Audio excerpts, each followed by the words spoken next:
Ça va être l'année donc des mesures concrètes, avec l'idée qu'on doit associer les personnels. On va nous les consulter régulièrement et on souhaite que le ministre le fasse. C'est comment on améliore les carrières et les salaires, comment on améliore les conditions de travail.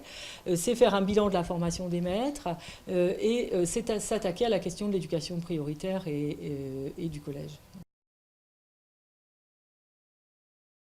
Ils ont regardé avec une certaine bienveillance l'an dernier le nouveau ministre s'installer, promettre un certain nombre de choses, redire aux enseignants combien leur travail était important pour la société. Mais ils n'ont pas vu venir grand-chose de concret.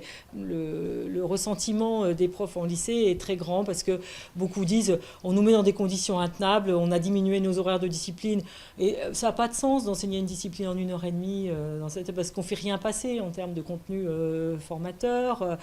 Donc on a mis un peu en concurrence les disciplines. Donc ils espéraient du ministre qu'il y ait quand même des ajustements rapides. Une augmentation des effectifs dans le second degré. On va accueillir 35 000 élèves de plus à cette rentrée. On a eu un peu plus de 4 000 postes de plus. Mais si vous voulez, quand vous faites la balance entre les deux, du coup, alors s'ils n'avaient pas été là, ça aurait été évidemment pire. Mais en même temps, ça ne suffit pas à améliorer du coup les conditions d'enseignement. Lutter contre le poids des inégalités sociales, tout ce qu'a produit en plus la crise, et ce que ça a renforcé en termes de difficulté d'un nombre d'élèves d'entrer à l'école, d'entrer dans les apprentissages. Donc ça, c'est vraiment la priorité.